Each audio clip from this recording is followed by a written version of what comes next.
Melania Trump's reclusiveness. Much like Bess Truman, First Lady Melania Trump isn't alone in recent history to walk to a different social and activist beat in the nation's capital with her young son as her first priority.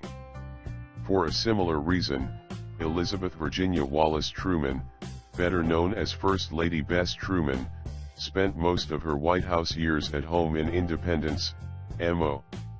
To be sure, Bess never was content with the Capitol's attendant social activities, a feeling generated by her husband's first Washington service as a senator beginning in 1935. Moreover, although Harry and Bess were married in 1919, both in their mid-30s, she suffered a series of miscarriages before their only child, Margaret, was born in 1924. Bess resolved to be a mother first, and said. Truman saw his wife and daughter only for part of the year because Bess insisted that Margaret's autumn schooling be spent in Independence and her enrollment in D.C. be in the spring, a time when the Capitol social season was over. Bess' entire family was also important to her being. The Wallaces were one of the wealthiest in Independence. Unlike future husband Harry, who had no college education, Bess, the eldest of 4 children, not only completed high school but a girls' finishing school in Kansas City. Tragedy struck when Bess was 18. Her father woke early one morning, got into the bathtub and shot himself in the head. It thus fell on Bess to ensure the care of her mother and siblings. Even in Harry's rise from vice president to the White House in April 1945 on the death of President Franklin D. Roosevelt, Bess remained true to her reclusive ways. Unlike her predecessor, Eleanor Roosevelt, Bess held only one news conference in the 8 years of her husband's tenure. Asked why she didn't have more, she retorted, "I am not the one who is elected. I have nothing to say to the public."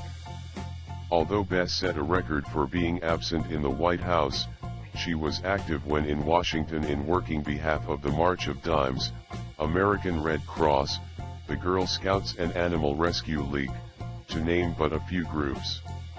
She kept social interactions to an absolute minimum.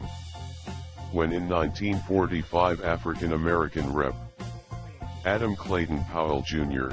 called Bess the last lady of the land for attending a tea sponsored by the Daughters of the American Revolution, thus suggesting she supported the organization's ban on non-white performers at its Constitution Hall, Bess put the matter to rest with a one-sentence press release, "I deplore any action which denied artistic talent an opportunity to express itself because of prejudice against race or origin."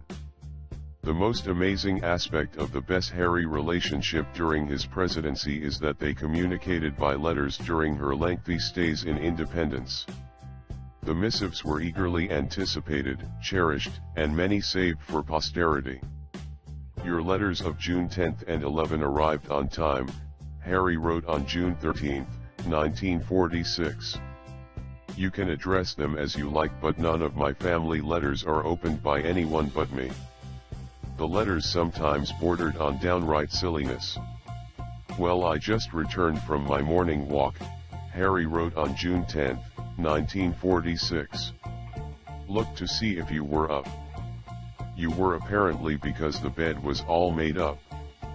Well, I miss you terribly. No one here to see whether my tie's straight or whether my hair needs cutting." There were family matters to take care of in the letters. Bess asked Harry in late September 1946 whether she should sell her car.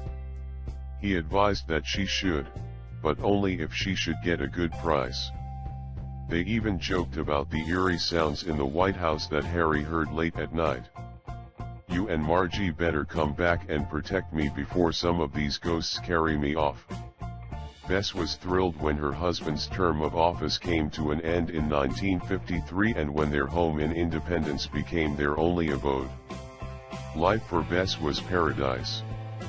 However, she still fussed at Harry for driving too fast, walking too carelessly on icy streets and resuming activities.